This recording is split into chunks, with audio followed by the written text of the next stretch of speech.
Buenas noches, bienvenidos a una nueva edición estelar de Costa Rica Noticias. Estamos en vivo a las 6 de la noche con 59 minutos de este martes 8 de junio. Gracias por informarse con la señal de Canal 13. Soy Ernesto Rivera. Los invitamos también a que sigan el desarrollo de estas noticias a través de nuestras redes sociales de Facebook y Twitter en las direcciones que aparecen ahora en la pantalla. Tenemos mucha información para ofrecerles, así que vayamos a ver nuestros titulares. Adelante.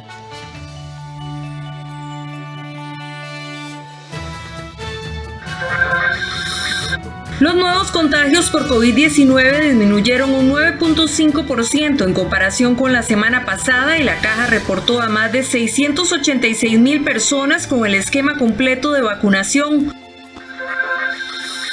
Pese a leve disminución en los nuevos contagios por el COVID-19, todo el país continúa en alerta naranja. El trimestre entre julio y septiembre presentará los índices con expectativa de contratación más altos de los últimos 3 años. Según Manpower, un 12% de las 500 empresas encuestadas prevén hacer más contrataciones.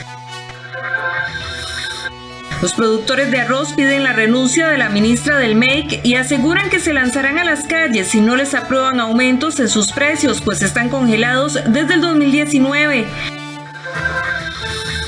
En medio de denuncias por atrasos en la vacuna y en una segunda ola muy fuerte por el COVID-19, Venezuela optó por campañas de vacunación masivas.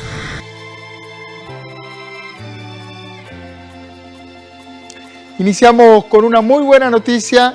El Ministerio de Salud señala que durante la última semana se comprueba la disminución de un 9.5% de nuevos casos de COVID-19 en el país. Hoy martes se reportaron 1.900 casos confirmados y 23 fallecimientos. Nuestra compañera Melissa Valerio nos trae el detalle de estos temas de salud.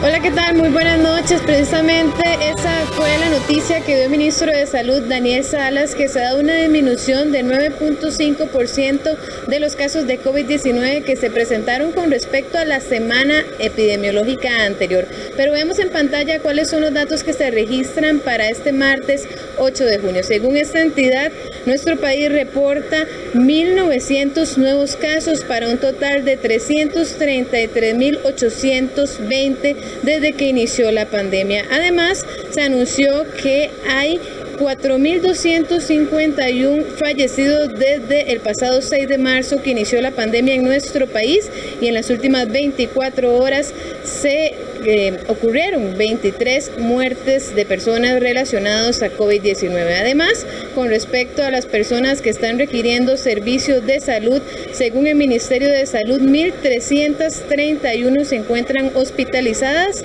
de ellas 811 en salón y 520 en unidades de cuidados intensivos entre hospitales públicos y privados. Como les mencionaba, hoy hubo conferencia de prensa en donde el ministro de Salud dio varios datos como los que le decíamos al inicio, de una disminución del 9.5% de los casos con respecto a la semana epidemiológica anterior. Además, se anunciaron cambios en los grupos de vacunación y en los factores de riesgo que aceptará a partir de ahora la caja para vacunar a las personas. Veámoslo en la siguiente nota que hemos preparado para ustedes. La semana epidemiológica 22, que abarcó del 30 de mayo al 5 de junio, registró 13.375 casos de COVID-19, mientras que la semana 21, del 23 al 29 de mayo, contabilizó 14.776. Esto representa, según el Ministerio de Salud, una disminución de 9.5% de una semana a otra, con un promedio de 1.911 casos diarios. Se empieza a ver una disminución, aunque no vertiginosa, pero sí sostenida. Tenemos un promedio actualmente de 1.911 casos diarios. En lo que respecta a fallecimientos,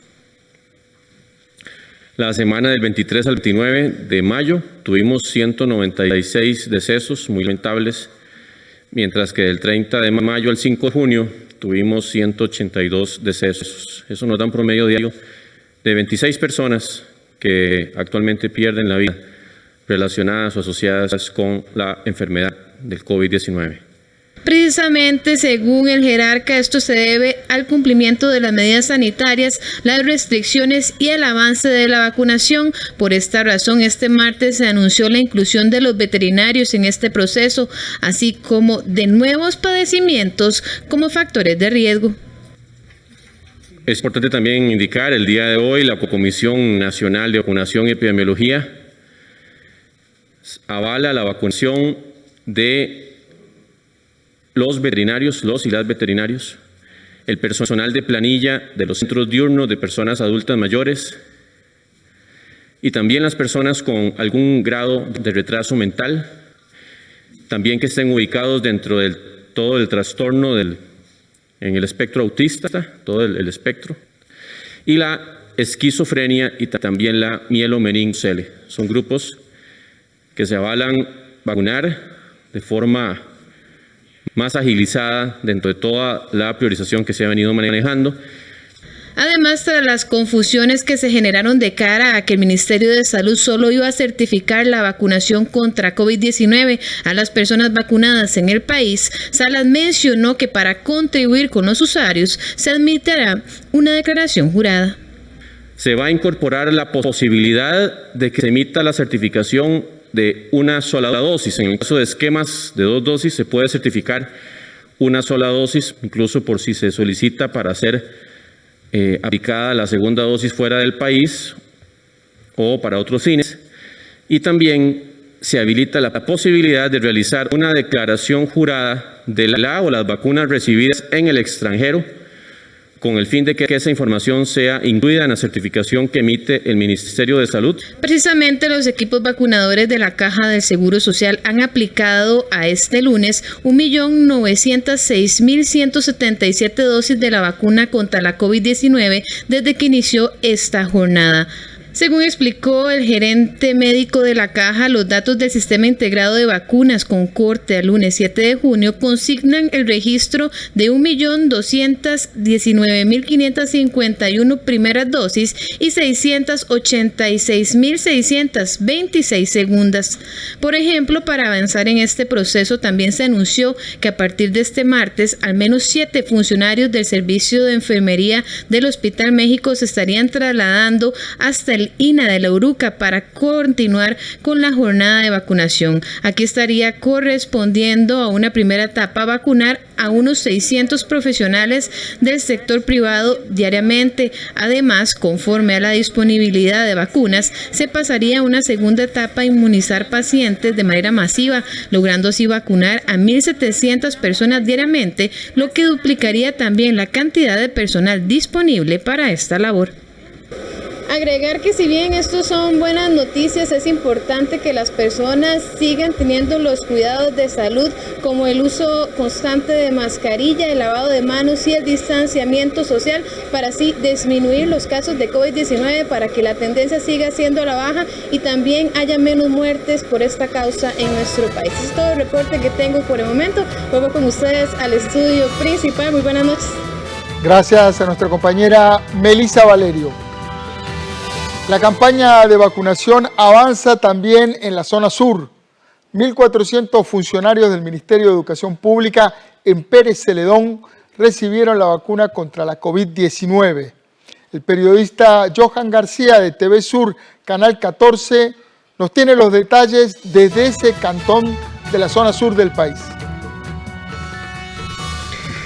Gracias. Vamos a ver esta información. Desde las 3 de la madrugada llegaron miembros del Ministerio de Educación Pública aquí de Pérez Celedón para buscar la vacuna contra el COVID-19. Más de 1.400 dosis se colocaron aquí en el Valle del General. El deseo de colocarse la vacuna contra el COVID-19 hizo que miembros del sector educativo en Pérez Celedón llegaran desde la madrugada de este lunes para hacer fila en las afueras del Salón Comunal de Palmares en Daniel Flores. Uno de esos casos fue don Selvin Fallas. Estamos aquí desde las 3 y 10 de la mañana, porque según parecía muchos iban a venir desde temprano a hacer fila y pensando en que quizás podíamos llegar a tomar un buen espacio, sí, llegamos muy temprano. Don Selvin, los veo bien preparados, vinieron con sillas y todo. Sí, claro, porque sabíamos que la espera era más de 6 horas, entonces por lo tanto trajimos sillas y todos los protocolos para estar acá. Los funcionarios del MEP son conscientes de la importancia de recibir esta vacuna contra el COVID-19. Aunque no es totalmente seguro, pero sí es un recurso que debemos de aprovechar porque es una posibilidad de mantener y resguardar la salud, tanto de propia como de nuestras familias y de los estudiantes. Y agradecidos por las entidades regionales que hicieron el esfuerzo para hacer llegar estas vacunas a nosotros. Bueno, pienso que es excelente. Como docentes pues lo estábamos necesitando, era justo y necesario y evidentemente por eso madrugamos, ¿verdad? ¿Desde qué hora por acá? Más o menos como 6:30 llegué. ¿Su opinión de tener ese chance hoy de recibir la vacuna? Bueno, ya esto es una bendición de Dios que nos permite poder venir a inmunizarnos de ese terrible virus y agradecer a todas las autoridades, tanto del Ministerio como de Salud como del Ministerio de Educación, por esta oportunidad que nos brinda a todos los funcionarios del MEP. En realidad considero que es una excelente oportunidad porque bueno, para nadie es un secreto que la inmunización es súper importante, ¿verdad? Entonces, de aprovecharla. 9 equipos vacunadores colaboraron con este proceso de inmunización. Este fue un reporte de Canal 14 desde Pérez Celedón para los amigos y amigas de Costa Rica Noticias. Muchas gracias al colega de Canal 14. A pesar de la disminución reportada por el Ministerio de Salud, los 82 cantones del país continúan en alerta naranja. El país llega 7 semanas en que no se logran bajar los contagios de COVID-19 a los niveles registrados el año anterior. Solo en los últimos 8 días se reportaron más de 13.000 casos, lo que pone en riesgo la capacidad de atención del sistema de salud.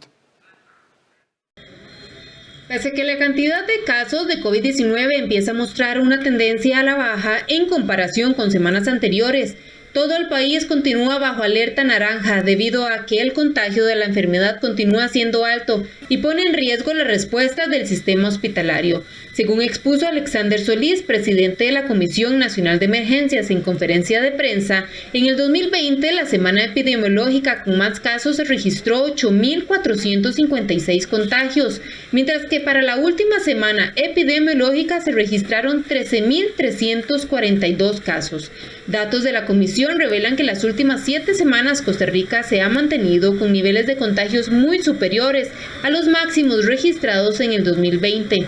Esto significa que el país completo, todos los cantones siguen con altos valores en el índice de riesgo cantonal. Recordemos que el índice de riesgo cantonal es esa relación de indicadores que valora nuestra sala de análisis de situación con expertos de las diferentes instituciones para poder recomendar las condiciones de alerta por la COVID-19 o por la transmisión del SARS-CoV-2 en nuestro país. De modo tal que por una semana más se mantendrán en alerta naranja los 82 cantones del territorio nacional, dado que, como dije anteriormente, tenemos altos valores en el índice de riesgo cantonal en todo el país. El experto advirtió de que este no es el momento para relajar medidas que puedan reducir el impacto de la pandemia en el país. Recordemos que para esta semana y hasta el próximo domingo 13 de junio rige la restricción vehicular que impide la circulación según las placas pares o impares de entre 5 de la mañana y hasta las 9 de la noche. Solís recordó que mantienen abiertos los 3 centros de contención ubicados en Parrita, Limón y Barba de Heredia para el apoyo de personas que no puedan realizar la cuarentena en sus casas. En estos 3 centros se han permanecido 99 personas en los últimos meses. De ellos, únicamente en Parrita han atendido a 75 personas. Vamos ahora a nuestra primera pausa y al volver, el trimestre entre julio y septiembre presentará los índices con expectativas de contratación más alto en los últimos 3 años. Esto según la consultora laboral Manpower. Un 12% de las empresas encuestadas prevén hacer nuevas contrataciones. Al volver de la pausa, vamos con información en vivo con Ana Marta Arce.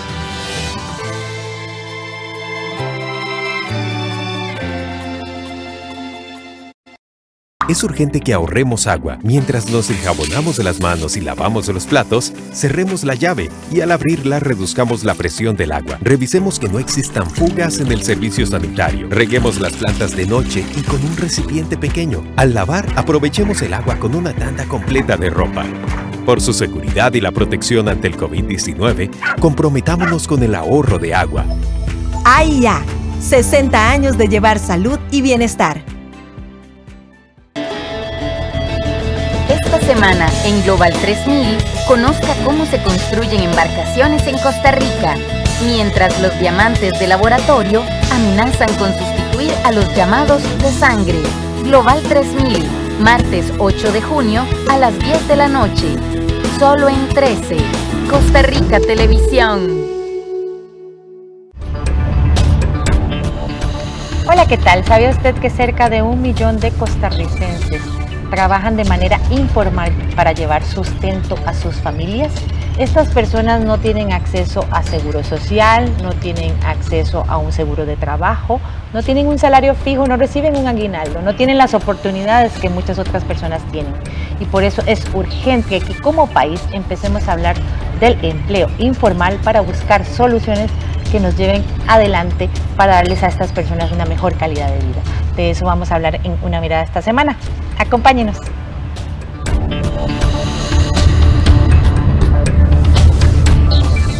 La Junta de Protección Social lucha junto a organizaciones sociales contra el COVID-19. Gracias a la Junta salvamos muchas vidas en nuestro albergue. 1.400 millones de colones fueron aprobados para apoyar a cientos de personas adultas mayores en situación de COVID. Entre ellos, se benefició el albergue de rehabilitación al alcohólico adulto mayor indigente. Gracias por comprar los productos de la Junta. Junta de Protección Social, para hacer el bien. Banco Popular presenta El Tipo de Cambio. Vamos a revisar ahora la cotización de la divisa estadounidense. El precio del dólar para hoy en la compra, 613 colones con 47 centavos. El precio del dólar en la venta, 621 colones con 10 céntimos.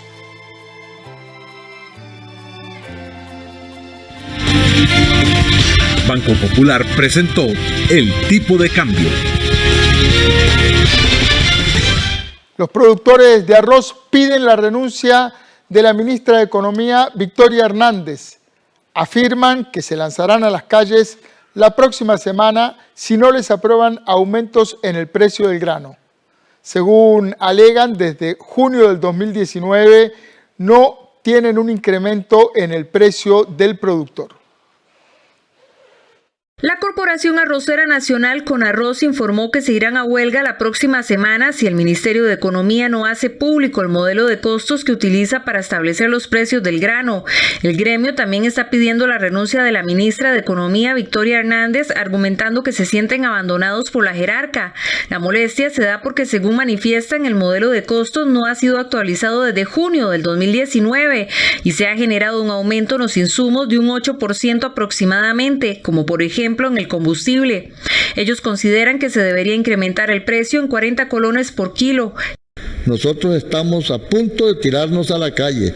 La situación es tan grave para el sector productor que ya se están moviendo los agricultores de todo el país y de las diferentes regiones arroceras para venir a reclamarle al presidente de la República sobre la demora de ambos decretos.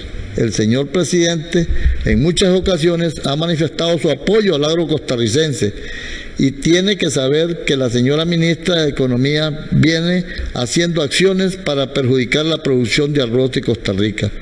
Precisamente esta misma tarde el MEC dio a conocer la consulta pública para aumentar el precio al agricultor.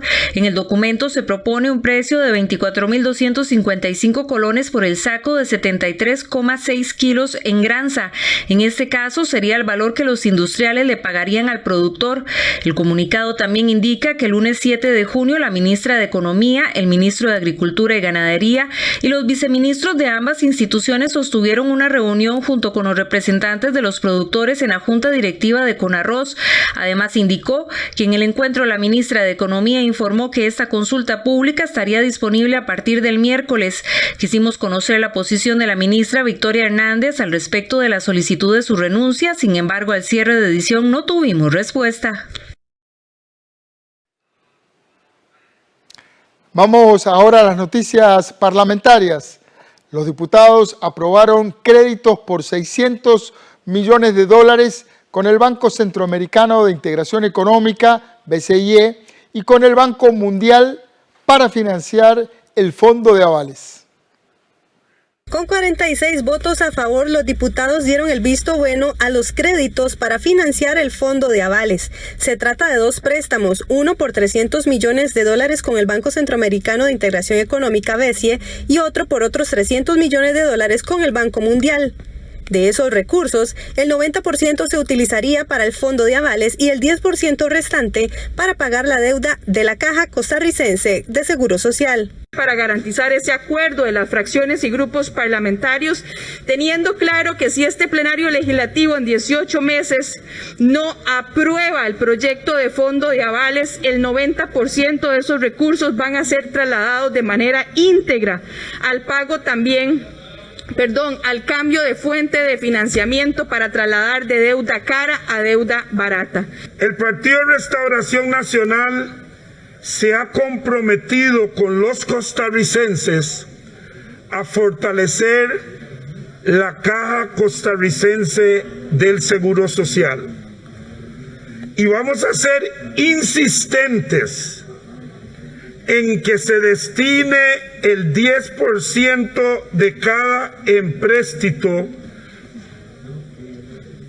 al pago que mantiene el gobierno con la Caja Costarricense del Seguro Social. El contrato del Banco Mundial podría generarle al país un ahorro entre 10 y 13 millones de dólares en términos de pago de intereses, según lo que ha acreditado como información el Ministerio de Hacienda en la presentación que hizo ante la Comisión de Hacendarios hace ya varios meses en el trámite de este expediente. Los diputados acordaron votar en segundo debate el próximo jueves este crédito. Buenas noticias para las miles de personas que buscan empleo. Los empresarios de Costa Rica prevén un aumento considerable en sus planes de contratación para el trimestre de julio a septiembre. Así lo demuestra la encuesta de expectativa de empleo de la consultora laboral Manpower. Heredia sería la provincia con más dinámica laboral, mientras que Punta Arenas y Limón continúan con una lamentable expectativa del 0%. La periodista Ana Marta Arce nos amplía sobre el tema. Buenas noches, Ana Marta, adelante. Muy buenas noches, don Ernesto y amigos televidentes. Así es, noticias un poco más alentadoras en tema de empleabilidad, por lo menos así lo confirma Grupo Manpower, quien realizó una encuesta de empleabilidad e indica que para el trimestre de julio a septiembre estaría incrementando la contratación en nuestro país. Específicamente consultaron a 512 compañías y de esas el 12% indica que habrá mayor contratación durante estos meses.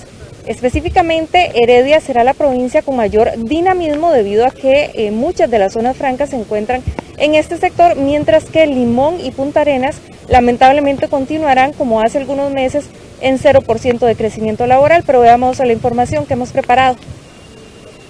Pese Pese a la crisis económica que atraviesa el país debido a la pandemia, de julio a septiembre de este año, las posibilidades de contar con trabajo mejorarían. Este es el resultado de la encuesta de expectativas de empleo que realiza de manera trimestral el grupo Manpower. De los 550 empleadores encuestados, 12% espera incrementar sus planillas laborales, 4% pronostican disminuirlas, un 81% cree que no tendrá cambios y un 3% no sabe. Según el informe, la tendencia neta de empleo es de 9%, siendo la más fuerte en el mercado laboral desde hace 3 años, con un aumento de 5 puntos porcentuales comparado con el trimestre anterior y 31 puntos porcentuales en comparación anual. A nivel mundial se reportan fuertes intenciones de contratación. Sin embargo, los hallazgos adicionales de la última encuesta denominada escasez de talento, realizada a 42,000 empleadores en enero del 2021, indican que la escasez de talento global es la más alta en 15 años, arrojando un 69%.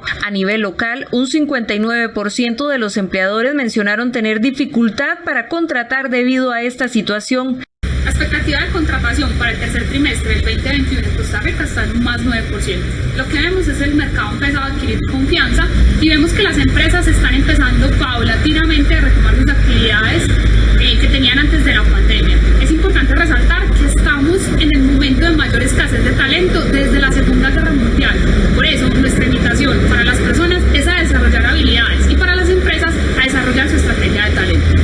El mercado laboral más fuerte se reporta en el sector comunicaciones y transportes con una tendencia de 15%, incrementando 7 puntos porcentuales en comparación con el trimestre anterior. Manufactura y agricultura, pesca, minería y extracción reportan una tendencia neta del empleo de 11% cada uno, construcción 10%, servicios 7% y comercio 5%. Los empleadores en la provincia de Heredia prevén el mercado laboral más dinámico por segundo trimestre consecutivo, reportando una tendencia sin cambios de 16%. En comparación anual, los resultados mejoraron 28 puntos porcentuales, seguido de San José, que reporta una tendencia de 14%, Guanacaste 13%, Cartago 5%, Alajuela 3% y Punta Arenas y Limón se sitúan en 0%. El sector que presenta una expectativa de empleo más fuerte es comunicaciones y transporte.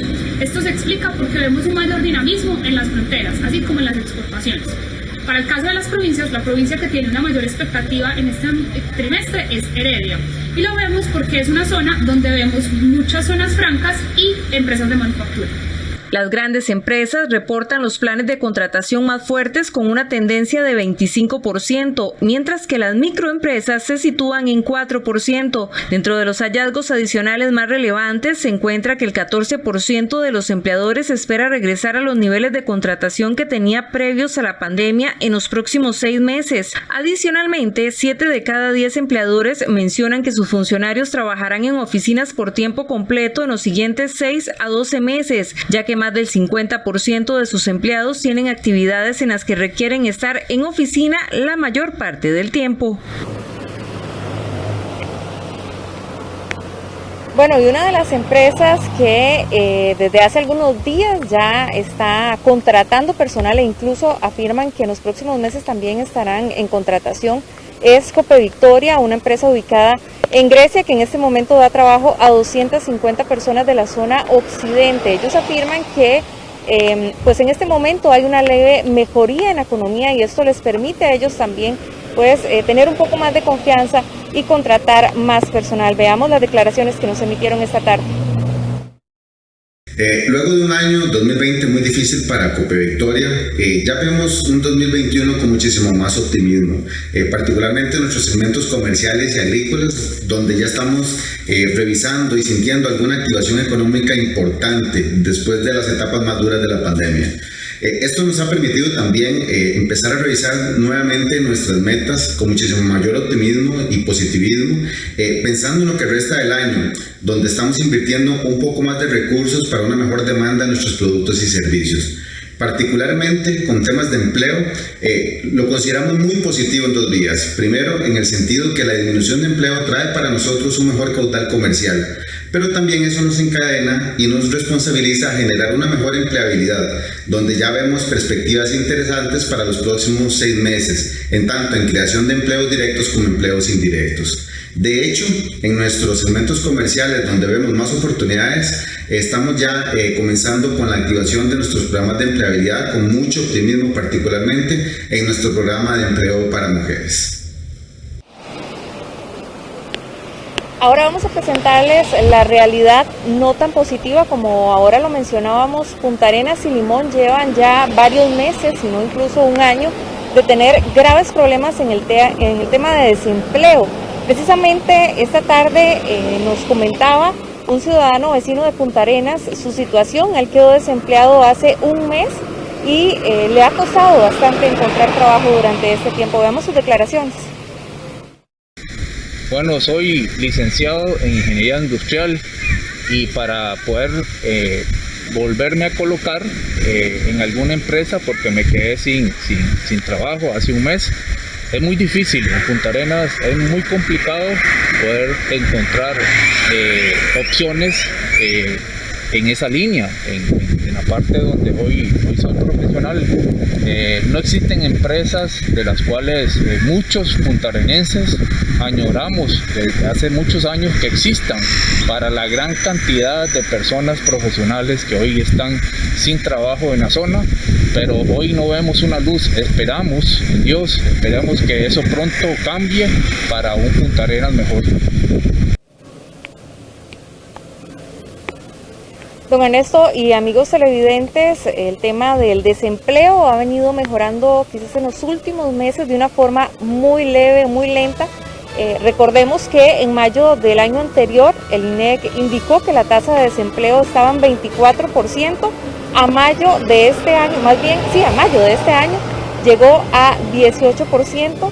Es realmente una leve recuperación, pero que sin duda alguna ha generado trabajo a cientos de personas que se encuentran en esta triste realidad. Es la información que tengo de momento. Vuelvo con usted al estudio principal donde tiene más noticias. Buenas noches. Buenas noches, muchas gracias. Ana Marta Arce, una situación dura, durísima, la que se continúa viviendo en muchas zonas, sobre todo en las zonas costeras, en Limón y en Punta Arenas, con el desempleo, la falta de empleo, la necesidad de encontrar un trabajo que permita darle sustento a las familias. Al volver de la pausa comercial, la participación de 10 atletas a las Olimpiadas de Tokio se convierte en la mayor delegación que logra clasificar en la historia de Costa Rica. Los detalles al volver de la pausa con el periodista Kenneth Meléndez.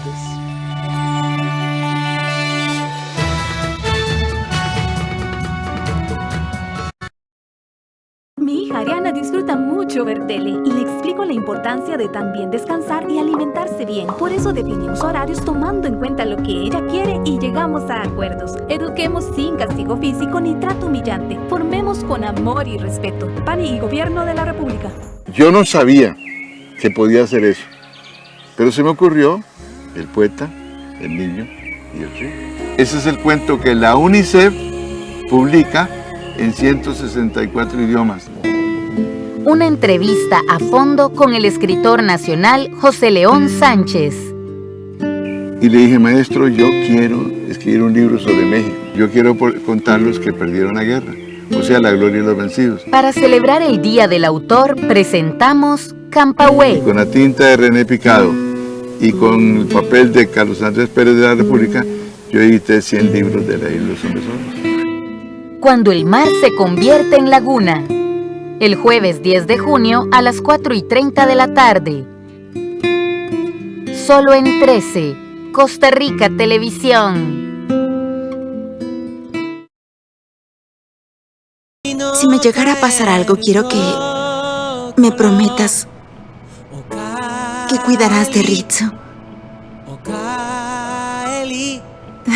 Una comida para el corazón. Una historia familiar que nos conmoverá. De lunes a viernes a las 11:30 de la mañana. Solo en 13, Costa Rica Televisión. AGECO tiene una buena noticia para todas las personas mayores y sus familiares. Gracias a la televisión, ahora podemos seguir estando cerca a pesar de la distancia, disfrutando de Buena Vida. El nuevo programa de AGECO y 13, Costa Rica Televisión. Buena Vida, de lunes a viernes a las 2:30 de la tarde, por 13, Costa Rica Televisión. Hay un banco que sí es diferente a todos los demás. Es el único banco que durante los últimos 20 años ha dedicado más de 84.900 millones de sus utilidades para impulsar actividades de bienestar social, que se destaca por construir oportunidades para las personas, apoyando el desarrollo de nuestras comunidades. Un banco con productos y servicios accesibles que genera el crecimiento de las MIPYMES, creando oportunidades de trabajo. Nosotros sí somos diferentes. Banco Popular y de Desarrollo Comunal. Construimos bienestar.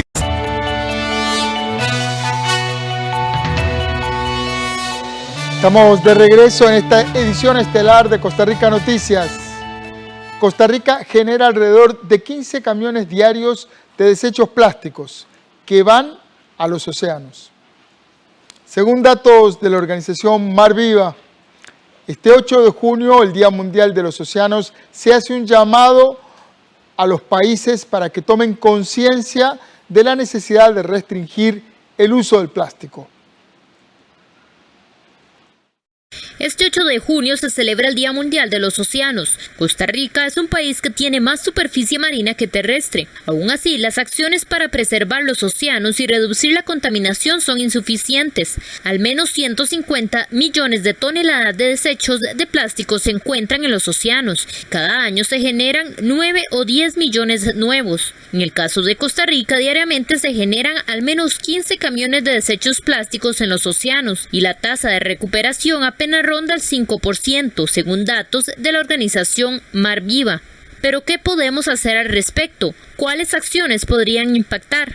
A nivel global se ha superado la discusión sobre si el reciclaje es la alternativa o no. El reciclaje es importante mejorarlo y aumentarlo, pero no es la única solución y solito no va a resolver el problema de la contaminación por plásticos de un solo uso. Desde Fundación Mar Viva tenemos muy claro que el ejercicio individual, lo que cada uno de nosotros y nosotras hagamos, va a tener un aporte importante, pero no va a ser suficiente tampoco. Necesitamos las acciones contundentes de los estados, de las autoridades, regulando este tema, regulando por ejemplo el etiquetado de los falsos plásticos promocionados como biodegradables. Necesitamos un estado prohibiendo aquellos plásticos innecesarios. Necesitamos que las autoridades avancen en la promoción de sustitutos y alternativas reales. Y también necesitamos, y esto es evidente, que se necesita la innovación, la inversión en innovación de la industria, de la misma empresa privada es importante. Esta solución, el problema es compartido, la solución va a ser compartida. El director ejecutivo del Sistema Nacional de Áreas de Conservación, Rafael Gutiérrez, destacó algunas acciones que ha realizado el país para preservar los océanos. El SINAGI como país ha hecho un esfuerzo enorme en términos de ponerle atención al tema marino. Parte de ello ha sido la declaratoria de áreas silvestres protegidas con componente marino. Podemos mencionar el caso de Tortuguero, el caso de Cabo Blanco, el caso de Manuel Antonio, Corcovado y por supuesto que la Isla del Coco, que han sido esfuerzos que a través de los años han ido mejorando ese proceso. Igualmente, y tal vez de una manera tardía, el país le ha comenzado a poner atención a la contaminación de los ríos, tanto por su contaminación en la parte de las aguas como también por el arrastre de desechos sólidos. Es el caso de la cuenca del Tárcoles, donde se ha estado trabajando para buscar mecanismos de saneamiento.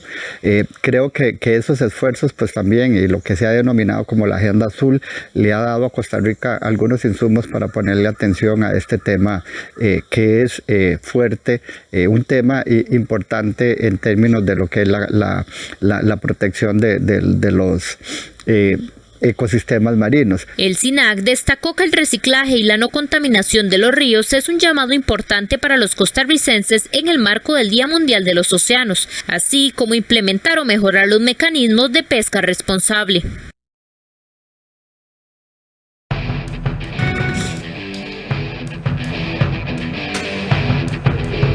Muy buenas noches, un gusto compartir con ustedes lo principal de la información deportiva. Desde la primera participación de Costa Rica en Juegos Olímpicos, esta es la primera vez que 8 atletas asistirán después de lograr la clasificación y no por el wild card. La delegación tica hasta el momento consta de 10 atletas y todavía algunos tienen posibilidad de clasificarse. El máximo de costarricenses que habían asistido a Juegos Olímpicos desde que se realiza un proceso clasificatorio en los Juegos de Atlanta de 1996 fueron 6. Por lo que este 2021 ya se hizo historia con la clasificación de 8 atletas que en su mayoría son mujeres. En Londres 2012, Neri Brenes, César Lizano, Andrea Amador, Paolo Montoya, Heiner Oviedo y Leonardo Chacón no necesitaron de un wildcard para ser parte de la máxima fiesta del deporte olímpico, mientras que Charlene Scott, Osman Murillo, Marilaura Mesa y Mario Montoya sí lo necesitaron. 4 años más tarde en Río la historia fue similar. Asistieron 6 atletas que lograron la clasificación y 5 con invitación, pero para los Juegos de Tokio 2020 este número se ha incrementado a 8 de momento, con la clasificación directa de Andrea y Noelia Vargas, Kenneth Tencio, María José Vargas, Andrea Amador, Brisa Genesi, Leilani McGonagall y Luciana Alvarado, más los 2 nadadores a los que se les otorgó el wildcard, Beatriz Padrón y Arnoldo Herrera. Esto según datos confirmados por el Comité Olímpico Nacional. Otro dato curioso que deja el ciclo olímpico de Tokio 2020, que todavía podría traer más sorpresas para Costa Rica, es que 3 de las atletas que lograron conseguir su boleto son entrenadas por sus respectivas madres. El conocido caso de las hermanas Vargas, quienes son entrenadas por su madre, Dixiana Mena, y la gimnasta que hizo historia al conseguir la primera clasificación de Costa Rica en este deporte a los Juegos, Luciana Alvarado, quien también es dirigida por su madre, Shirley Wright. Además de la delegación de 10 costarricenses que se tiene hasta el momento, 7 son mujeres. Esto le permitirá también a Costa Rica tener su representación en el primer evento de surf en unos Juegos Olímpicos, y Andrea Amador correrá por tercera vez consecutiva en el ciclismo de ruta de esta competencia, después de hacerlo en Londres 2012 y Río 2016. El periodo de Ronald González es el tercero con más partidos clase A seguidos en que Costa Rica no logra victorias. La selección no vence desde hace más de un año y el duelo ante Estados Unidos sería determinante para su permanencia. El duelo de este miércoles ante los Estados Unidos podría ser definitivo para Ronald González al mando del seleccionado nacional. Existen rumores y especulaciones de la posible llegada del estratega azteca Ignacio Nacho Ambriz al seleccionado tico. Con González, Costa Rica no gana desde hace 10 partidos, o 9 si hablamos solo en términos de duelos clase A, lo cual hace de esta racha la tercera más larga sin victorias en la historia del combinado patrio. La Nacional no gana desde noviembre del 2019, cuando consiguió una trabajada victoria ante Curazao en duelo por la Liga de Naciones, y después de ahí empezó un calvario en donde solo se pudo rescatar algo de honor en el empate ante México el jueves anterior. La primera gran pesadilla se vivió entre las eliminatorias de Argentina en 78 y amistosos en 1980, para sumar 7 duelos con la dirección técnica de Juan José Gámez y Antonio Moyano. Sin embargo, el peor de los momentos no es tan antiguo, y fue con Hernán Medford entre 2007 y 2008. A la selección se le olvidó ganar en 14 partidos. El detalle sería el siguiente. Con Juan José Gámez y Antonio Moyano en 7 partidos, hubo una racha sin ganar del 1 de diciembre del 76 al 20 de mayo del 80. También con 7 partidos, con Rolando Villalobos y luego Antonio Moyano Reina, entre el 1 de julio del 91 y el 12 de febrero del 92 la selección no ganó. Hay 2 rachas de 8 partidos, una entre el 1 de junio del 97 al 9 de noviembre del mismo año, y otra entre el 1 de marzo del 2006 y el 6 de septiembre también del 2006. Los técnicos eran Horacio Cordero y luego Juan Luis Hernández Fuertes, y en la segunda Alexandre Guimaraes y Carlos Watson. Con Ronald González llevamos 9 partidos clase A sin ganar, del 17 de noviembre del 2009 al 6 de junio del 2021. Con Paulo Guanchope y Oscar Ramírez fueron 11 los partidos seguidos sin ganar, entre el 13 de noviembre del 2014 y el 5 de septiembre del 2015, mientras que con Hernán Medford fueron 14 los encuentros entre el 6 de junio del 2007 y el 14 de junio del 2008, es decir, un año entero en que la selección no ganó en aquel entonces. Mientras Francia mete miedo a pocos días del inicio de la Eurocopa, Rusia se queja ante la UEFA por lo que considera un informe político el que usará Ucrania. Esta y otra información en el siguiente resumen de Noticias Internacionales. La selección francesa de fútbol superó por 3-0 a Bulgaria en un amistoso este martes en Saint-Denis, aunque no pudo redondear la noche por la sustitución por lesión de Karim Benzema, a 7 días del debut de los Blues en la Eurocopa. Dominadora absoluta del partido, Francia encontró la victoria con tantos de Antoine Griezmann a los 29 minutos y de Olivier Giroud al 83 y al 90. Es la cuarta victoria en fila del campeón del mundo, favorito para ganar el certamen continental, lo que fue celebrado por los 5.000 aficionados presentes. Pero ese gran ambiente se torció cuando Benzema se vio obligado a abandonar luego de 39 minutos de partido, tocado por encima de la rodilla derecha, aunque su participación en la Euro no estaría en peligro.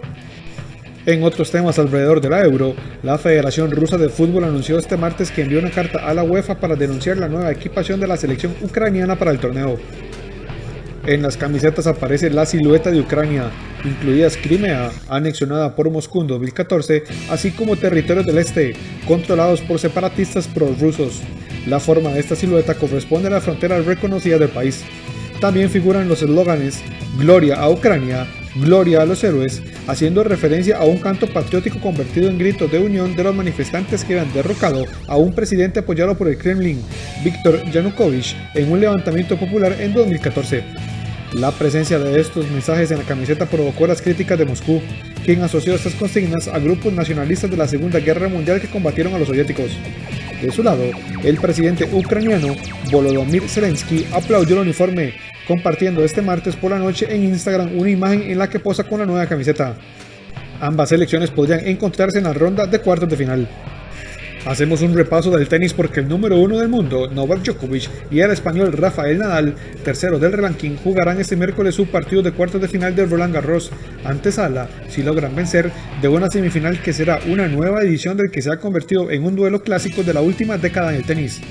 Djokovic se medirá al italiano Matteo Berrettini y Nadal con el argentino Diego Schwartzman, a quien ha derrotado en 10 de los 11 enfrentamientos previos entre ambos. Este martes se definieron los participantes de la primera semifinal, que disputarán el griego Stefanos Tsitsipas y el alemán Alexander Zverev. Terminamos con información de la NBA. Mientras se disputan las semifinales de conferencia, hoy se anunció que el jugador más valioso del año es el serbio Nikola Jokic, de los Denver Nuggets. El pivot promedia 26,4 puntos por partido, 10,8 rebotes y 8,3 asistencias, con lo que ha llevado a su equipo a ser uno de los favoritos al título. Esto es todo por hoy en los deportes. Mañana tendremos mucha más información. Se pone caliente cualquier cosa que se acerca al Estado ruso. El presidente Putin es muy celoso de todo su campo de influencia.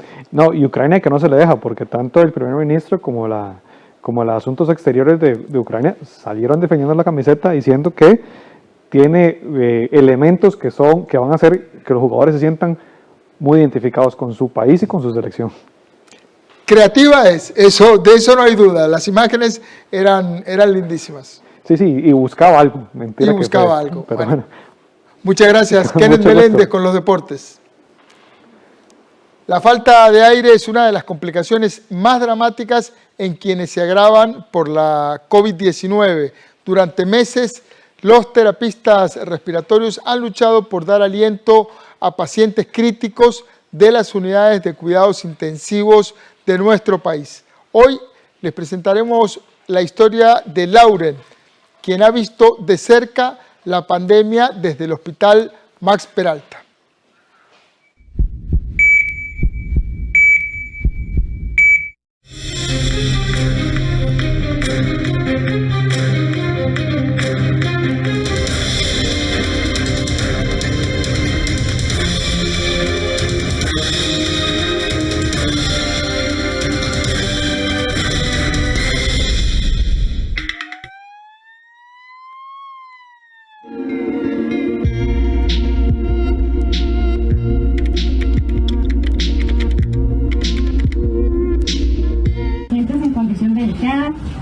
Crítica, donde muchos de ellos tienen días de no estar en contacto con sus familias, donde la incertidumbre, el dolor y a veces la tristeza nos invaden, donde deseamos lo mejor para nuestros pacientes, donde damos nuestro mayor esfuerzo para que cada uno de ellos se recupere y pueda volver con sus familias. Has visto muchas veces a pacientes despedirse de sus familias, quizás por una llamada telefónica o por una videollamada, donde tragas grueso y piensas que jamás te gustaría estar en la posición de ese paciente o esos familiares, donde muchas veces te ha invadido el dolor o la tristeza, donde ese dolor invade tu mente y no puedes evitar cuestionar el porqué de las cosas. Lo que más me ha generado impacto de esto es que el COVID no respeta sexo, no respeta religión, no respeta clase social, no respeta nada. Es doloroso ver personas jóvenes, adultos y adultos mayores partir.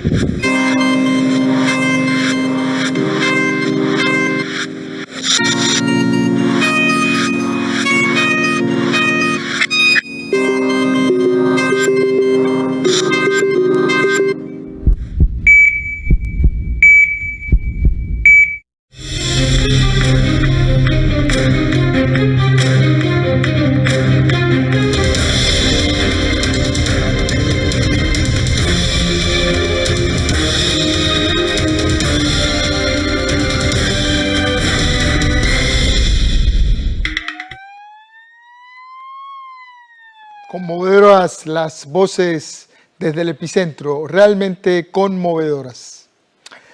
Vamos a una pausa, pero en medio de denuncias por atrasos en las vacunas y una segunda ola muy fuerte por COVID-19, Venezuela optó por campañas de vacunación masiva. Al volver de la pausa, le traemos toda esta información.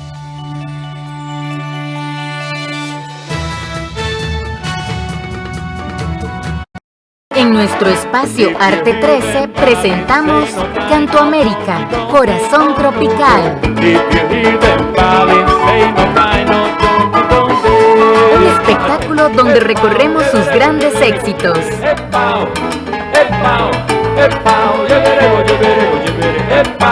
Este domingo 13 de junio a las 2:30 de la tarde, en 13, Costa Rica Televisión.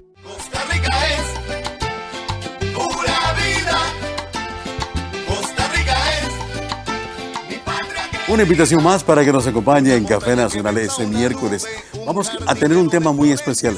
Juegos especiales para adultos mayores, para que la pasemos de lo mejor con ellos. Y adivinen en Aprendo en Casa a quién rendiremos homenaje. No se lo pueden perder también a partir de la segunda hora. Les esperamos. Un pueblo en marcha pero sin apuros. Costa Rica. En nuestro espacio Cine en Cortos presentamos La Butaca, una serie que muestra directores ecuatorianos y sus cortometrajes. Cuando pude reproducir estas tomas en 8 milímetros fue algo muy impresionante. Estaba completamente obnubilado de ver este material. Este 10 de junio a las 9:15 de la noche y el domingo 13 a las 11 de la mañana. Aquí en 13, Costa Rica Televisión. Actualidad costarricense, desencanto político, sensación de estancamiento. ¿Está en peligro la democracia? Animales políticos, a partir del 27 de junio, todos los domingos a las 7 de la noche, con repetición los martes a las 8:30 de la noche. Por 13, Costa Rica Televisión.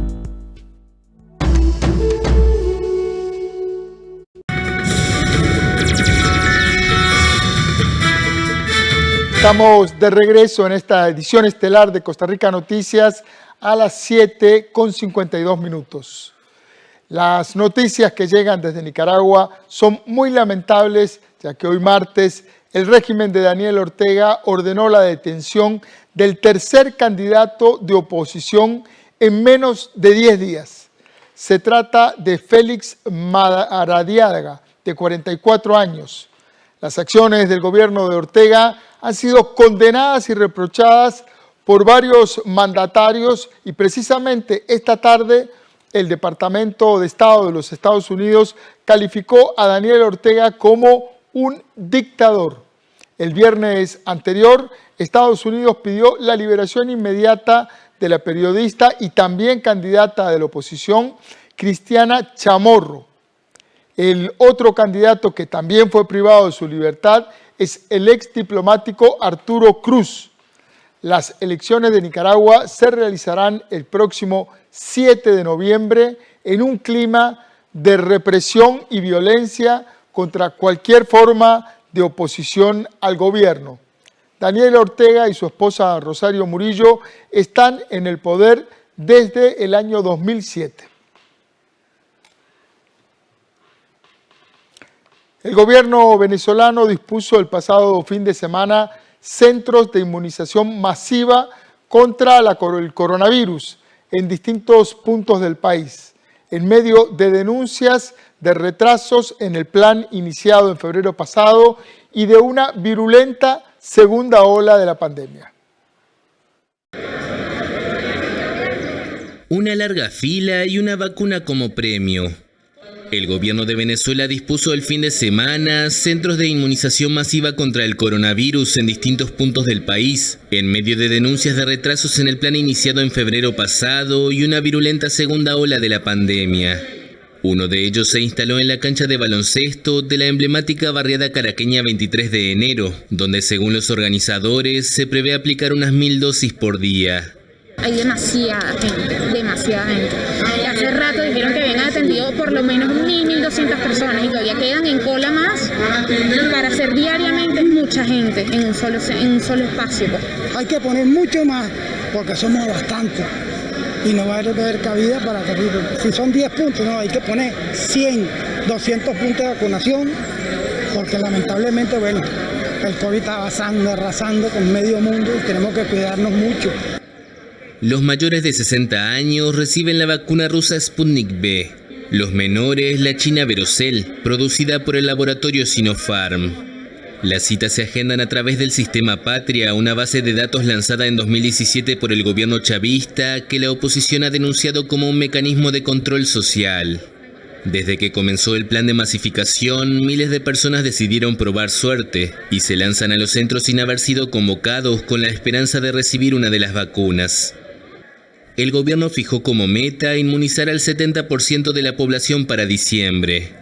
La vicepresidenta Delcy Rodríguez aseguró la semana pasada que el 11% de los venezolanos ya habían sido vacunados, una cifra que fue puesta en duda por la ONG Médicos Unidos, crítica del gobierno chavista. Y poco más de 1.6 millones de estudiantes mexicanos acudieron a sus escuelas en un regreso a clases presenciales gradual y voluntario tras casi 15 meses de aprendizaje virtual debido a la pandemia de COVID-19. Las escuelas retomaron clases presenciales en México. Desde el lunes, estudiantes de 13 de los 32 estados del país son parte de un regreso gradual y voluntario tras casi 15 meses de aprendizaje virtual debido a la pandemia de COVID-19. Con medidas sanitarias como uso de gel y toma de temperatura, los planteles reabrieron sus puertas. Los menores solo podrán asistir 2 días a la semana en jornadas de 4 horas. 2 días más serán de clases en línea y los viernes se dará ayuda extra a alumnos que lo requieran. Cuando tomaba mis clases por línea, de repente se me complicaba porque luego no entendía así los ejercicios o algo. En cambio, cuando estábamos acá, pues era más fácil, ¿no? Era muy fácil para mí. Los estados que pueden volver a las aulas ya fueron declarados en color verde según el llamado semáforo de riesgo epidemiológico. Concluido este primer día de clases, la Secretaría de Educación Federal, SEP, informó en un comunicado que regresaron a clases presenciales 1.600.000 estudiantes de 24.406 escuelas de nivel básico hasta superior. Y yo le pregunté a mi hija, oye, ¿estás segura que quieres regresar a clase? Y me dijo, sí, mamá, por favor, mándame a la escuela, ya no aguanto, por favor, ya. O sea, ya quiero ver a mis compañeritos, a mi maestra y le digo, ok, está bien, entonces le doy la autorización para que regreses a clase. Pese a que el país completa 21 semanas con los indicadores de la pandemia a la baja tras el avance de la vacunación, en los centros educativos se mantendrá un estricto protocolo sanitario que prevé la clausura inmediata apenas se detecte un caso positivo. Todavía hay temor, sobre todo esta parte de que no han sido vacunados la totalidad de la población, ¿no? Ahorita tienen la seguridad de que todos los que asistimos el día de hoy están vacunados, mis compañeros maestros, mis compañeros de apoyo a la asistencia del mantenimiento de la escuela, pero sí hay todavía mucho miedo de la población, ¿no? En México, 25% de la población ha sido vacunada contra el coronavirus, incluido 88% del personal educativo. La justicia internacional confirmó este martes el veredicto inicial de cadena perpetua para el ex jefe militar serbio-bosnio condenado por genocidio, crímenes contra la humanidad, crímenes de guerra cometidos durante la guerra de Bosnia de 1992. El Tribunal de La Haya confirmó el martes la cadena perpetua contra Ratko Mladic.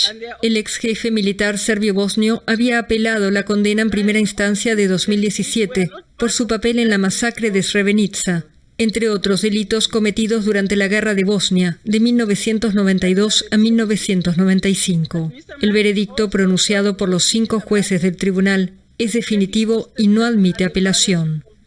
Más de 8.000 bosnios musulmanes fueron asesinados en 1995 en Srebrenica, ciudad símbolo de la política de limpieza étnica de las fuerzas serbias de Bosnia. Varias madres de las víctimas acudieron el martes a La Haya a esperar el veredicto. Este veredicto no es el final. Nosotras las madres seguiremos luchando porque hay muchos perpetradores de genocidio que siguen siendo hombres libres y deben ser castigados.